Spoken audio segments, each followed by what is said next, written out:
welcome to my show. Every week I'll be hunting far and wide for stories that make you laugh. I've got a feeling this is going to be one of the best shows ever, but then, like Esther Ranson, I'm a dreamer. I want Luton to be at least as much fun as Milton Keynes. That's right, Luton. Milton Keynes, and then one day, Swindon. Tell you what, Harriet Harman's looking rough. I'm Harriet Harman. Could be worse, Harriet. At least you didn't appear to shit yourself at work. Thank you very much. Am I the only person who has sort of... Oh, no. This is weird. Did you hear MPs at Westminster have been rubbing their nuts with a cheese grater?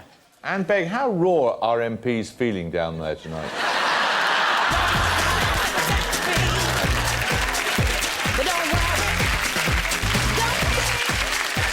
So, what's the big news this week? This week's postal strike is still set for Thursday. The postal strike continues to rumble on. People like, Russ, are you going to take the mick at the postman? No, they know where I live. I do a joke, the next thing, there's a turd in my letterbox. Besides, some of them have had a tough time.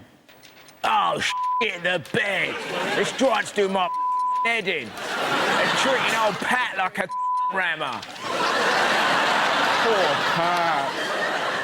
He's had a hard week. First, the strike, and secondly, he's had death threats off the BNP for having a black and white cat.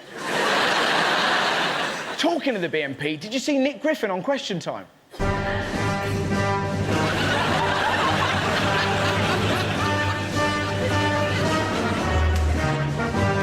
Can we get the gate open, please?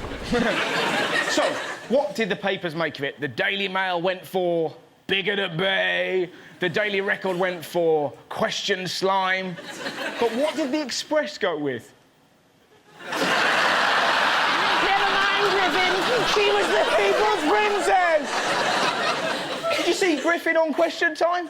At times, I thought he came across as a bit extreme. Isn't that rather in line with your view that people find homosexuals creatures repulsive, as you said about homosexuals? Wir mussten als Partei in der Minorität bleiben, weil wir die sinnvollsten Elemente des... He got one thing right, though. I am the most loathed man in Britain. This man was delighted. They have guided tours in the Lake District have been cancelled because only English people, white people, were going on them. No! We can't go on a ramble! Soon they'll be replacing post offices with reggae clubs. Moron. People were worried that he was going to connect with the man in the street. The man in the street had other ideas. This is a question to Dick Griffin. I beg your pardon, Nick. Classic, isn't it? Dick Griffin. You know he was high-fiving his mates. I've done it. I called him Dick Griffin.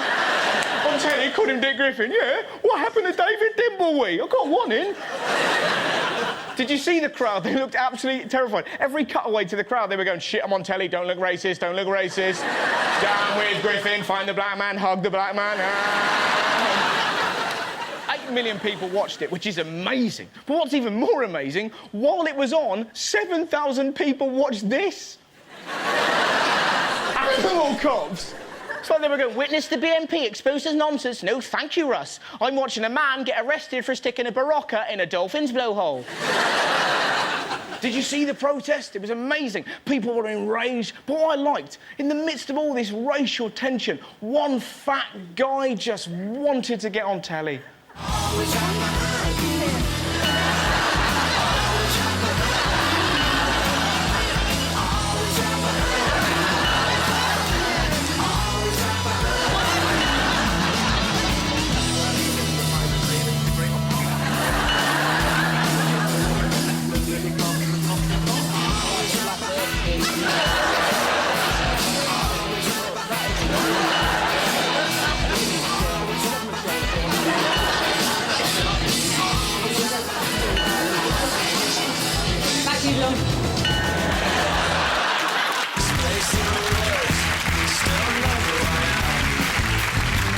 So, here's a question we've all been asking ourselves this week.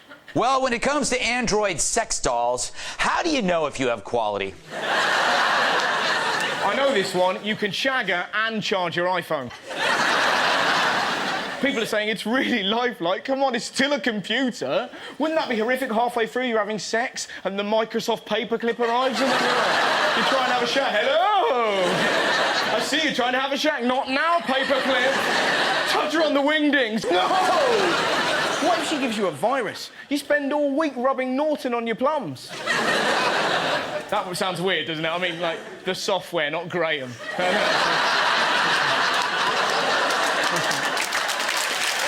With its, quote, heavy breathing feature and lifelike quality, you really get a lot of bang for your buck. Heavy breathing? If you want sex and heavy breathing, don't buy a doll, just bang an asthmatic. If you want her to look like a robot, just cover her in tinfoil. But never during a thunderstorm.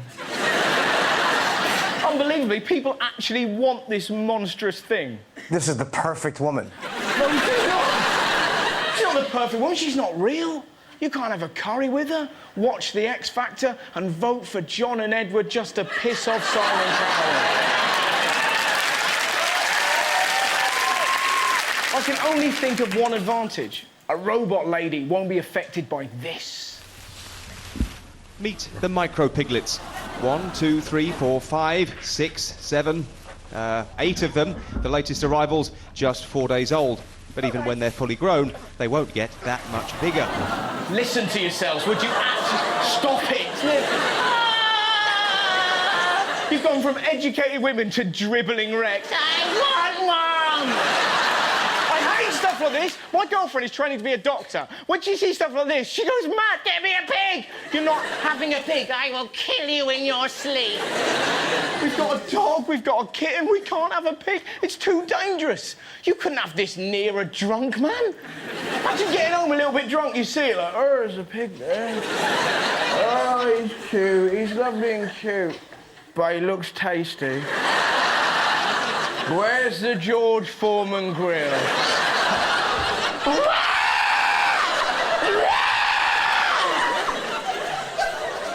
I'm fed up with cute animals.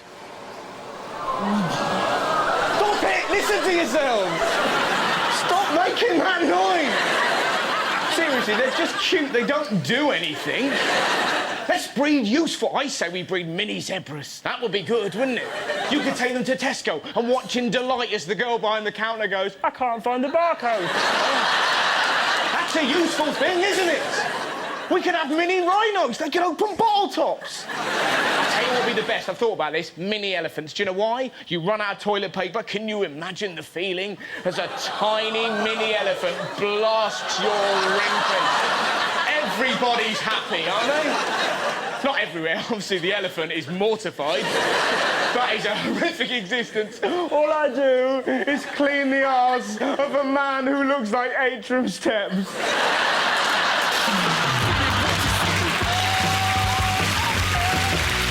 So, swine flu is back in the news. President Barack Obama has declared H1N1 flu a national emergency. He wanted to protect American children, whereas the English kids didn't give a shit. Children need to have been in direct contact with the 12-year-old for at least 15 minutes to be at high risk. And The Italian Prime Minister Silvio Berlusconi has made the headlines again. Silvio Berlusconi has said he is the most persecuted person in the entire history of the world. You're not. You're the jammiest man in history. You've got away with some outrageous stuff. After the earthquake in Italy, people were living in makeshift tents, and what did you say to them? They have hot meals, there's shelter at night. It's like a weekend of camping. That is taking the piss, isn't it? Hey, pretend you're on holiday! You've lost a leg, don't worry about it. You could do a good impression of a flamingo! Cheer up, you dusty fuckers! Yeah, you only got one eye. Everybody loves pirates! It's outrageous. He can say anything and get away with it. I need to bring you best wishes from a guy who's called, what's his name, some tan guy, Barack Obama.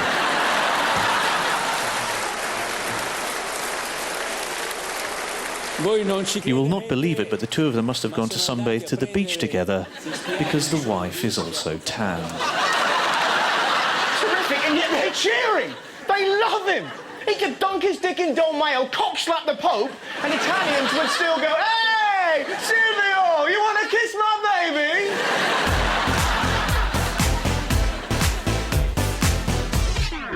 So, most recession stories are full of misery. This beauty bucks the trend.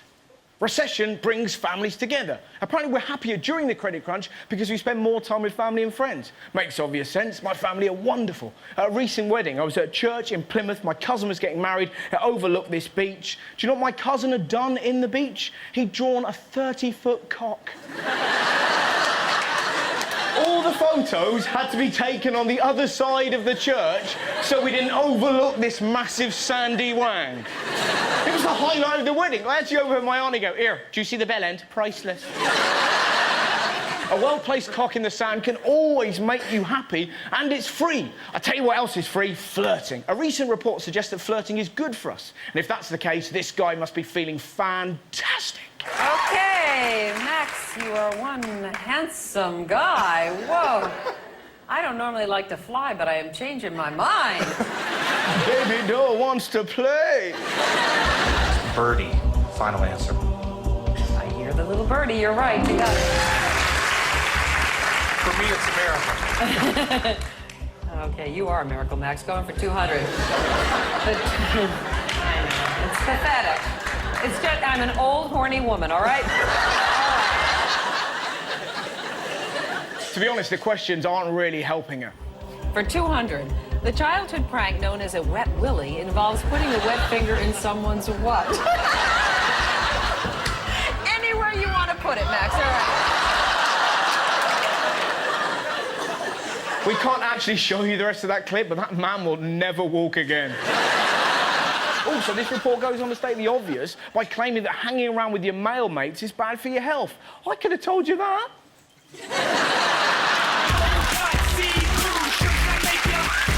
Now, this is a really weird story. I don't know if you've read about this. It's great. Now, we all know this song. Humpty Dumpty sat on a wall. Humpty Dumpty had a great fall. All the king's horses and all the king's men could put Humpty together again. Yes, this is the bizarre story. The BBC have changed the ending of Humpty Dumpty so that it doesn't scare children. Do we really want right-on nursery rhymes? There was an old woman who lived in a shoe, so she was given sheltered accommodation. Wee Willie Winky ran about the town, got caught and's now doing time in a non-swing. Why do kids need protecting? I've never had nursery rhyme flashbacks.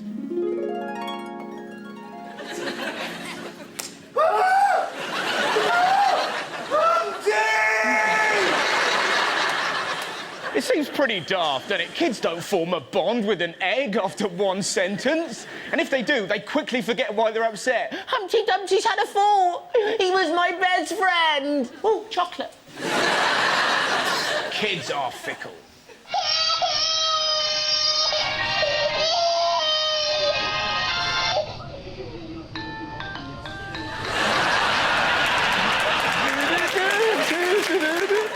Nursery rhymes aren't scary. These guys are scary.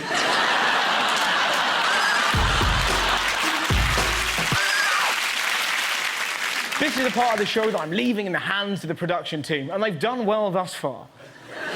Last week, they found me a babbling lunatic who got her tits out on telly, and I had to talk to her. Cheers, guys. They found me a mystery guest, and I have to find out why they're in the news this week. So please, help me bring on my mystery guest!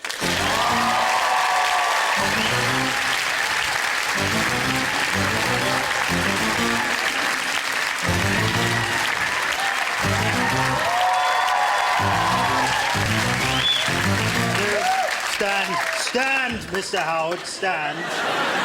Oh, this is weird already. This feels like the beginning of a properly X-rated porno. I would know such vulgarity. I've got some videos I can put in. DVDs, actually.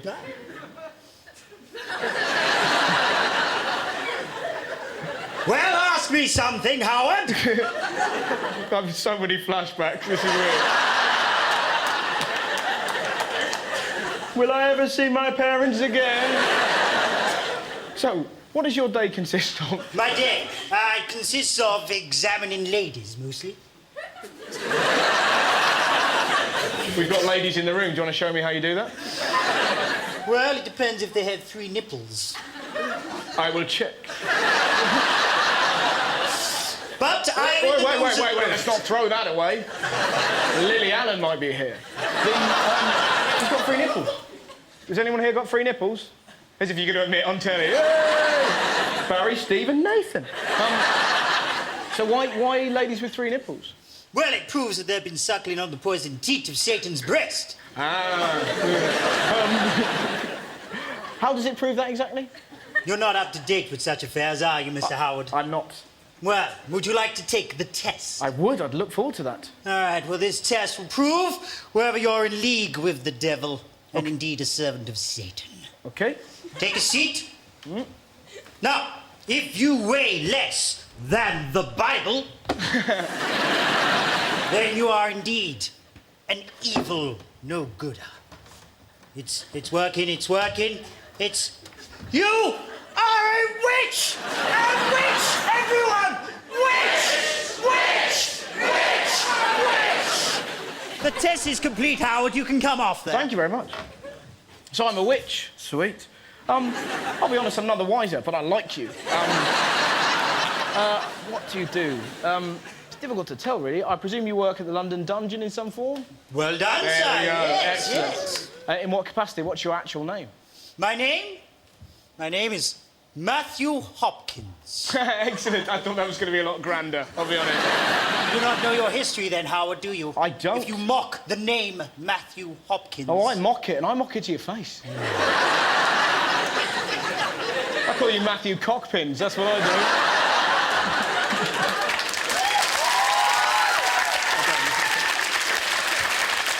I don't know. Who is Matthew Hopkins? Fill me in. Matthew Hopkins is the Witch Finder General.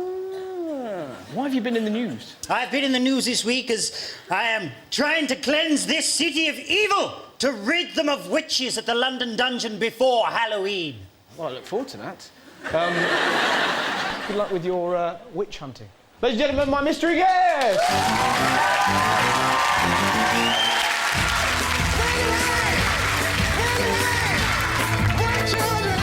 So, fox hunting is back in the news. And tally-ho, we're off again, as the Tories set out how they would legislate to sweep away the hunting ban. And what do the foxes think about this? This means war. How unlucky are foxes? All they want to do is eat chickens, and yet people want them dead. We're not like that with any other animals.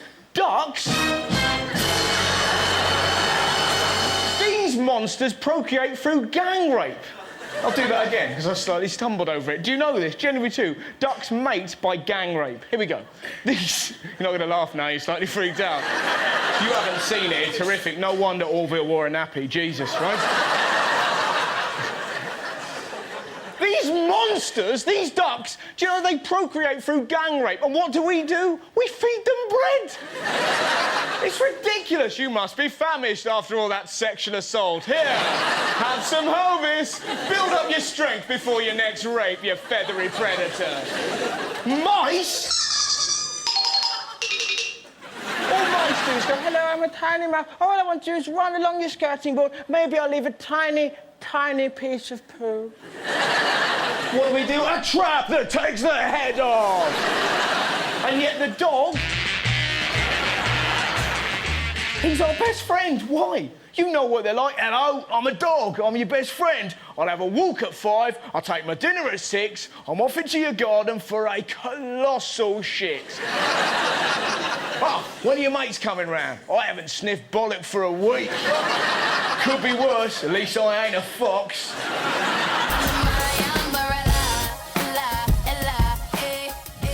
Have you seen this? Brown warns climate change causes more destruction than 2 world wars. Now, obviously, we should all be concerned. The trouble is, the British mentality is to find humour whenever we can. Oh, well done.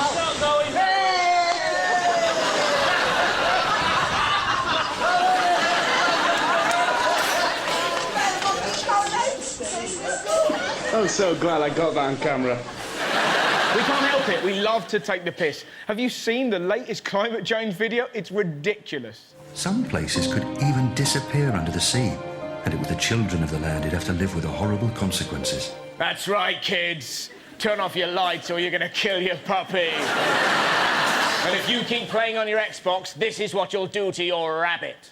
There were awful heat waves in some parts, and in others, terrible storms and floods. That's right, you've made your rabbit cry. And now his tears are adding to the flood. Why don't you just put a toaster in your nan's bath? Is there a happy ending? Probably not. We don't need a cartoon. We need to be properly scared. Turn your fucking lights off! Will there be a happy ending? No. Attack of the killer tomatoes! Attack of the killer tomatoes! Vicious man-eating tomatoes grow to monstrous proportions.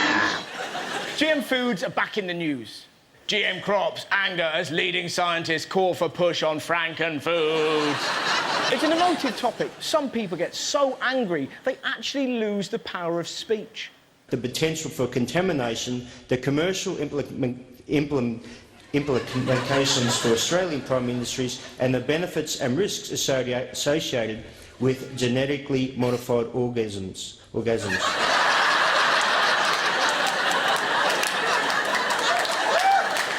Exactly, you're right to whoop. Genetically modified. Can you imagine that? I'm having one of them. Imagine being stuck in traffic and have one of these genetically modified. Oh, what's happening? I'm jizzing like a pig is what's happening. Not everyone's angry about GM foods. This guy loves them. And he may also be the poshest man in history. Already the papaya crop, for example, in Hawaii, was saved by genetically modified papaya, which dealt with the pests that they had to deal with. The only man to make the words papaya rhyme with Hawaii. And I say bloody right.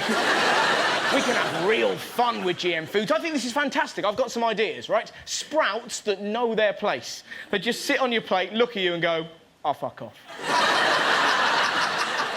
Wouldn't it be great? Onions that make you laugh. Very good, yes, I do that. I'm often doing that. It's funny because it's true. We can have, this is my favourite, suicidally aggressive veg that hunt you down to make sure you've had your 5 a day. Wouldn't that be great? Just a cucumber flying through the air. I've got nothing to live for! Open your mouth! Thanks, cucumber.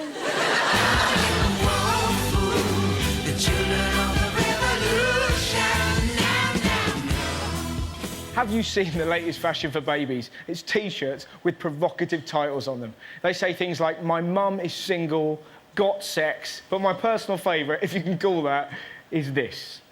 Porn star in training. Who looked at a baby and went, it's cute, it could do with the word porn on it. It makes you wonder, what did they reject? Nappy slapper? 2 girls, 1 bib? Or pedo magnet? People are, of course, outraged by this.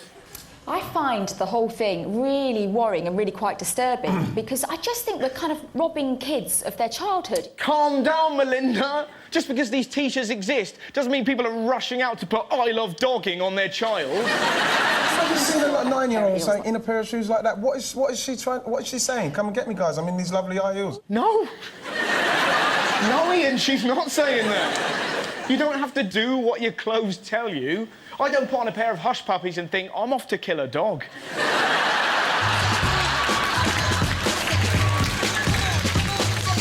Now, during a survey this week, a strangely high number of people admitted to being injured by a biscuit. The Royal Society for the Prevention of Accidents say that 400 people a year in Britain are treated in accident and emergency departments for biscuit-related injuries. How do you get hurt by a biscuit?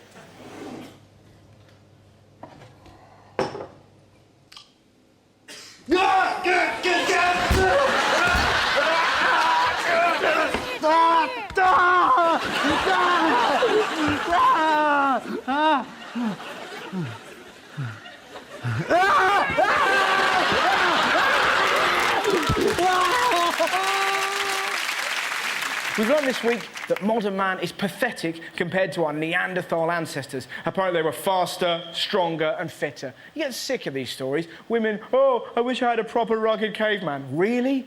Would that actually be better? I've had such a hard day at work, darling. Can you put the kettle on?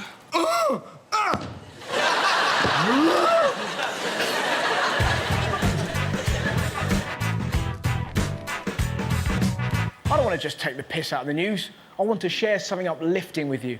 This story made my heart melt. It's about a 7-year-old boy, a blind boy called Lucas, who uses sonar to picture his surroundings by making clicking noises. He clicks his tongue on the roof of his mouth, and the sound that bounces back from the objects around him helps him to understand where they are and how big they are. We'll be talking to Lucas and his mother later on in the programme. First, let's have a look at how it works. What do you think that might be? A bollard. Good boy. What do you think it's made of? Don't touch it. Use your click. Wood. Good boy. Right, let's keep going. Right. Good boy. That's pretty incredible. He's also a dab hand at basketball. Here he is, using that clicking technique to judge the distance of the hoop, and in it goes. He does it several times. Let's have another look. Yay! Woo! How wonderful is that? Nobody can fail to be uplifted by that. Hope you enjoyed the show. Take care.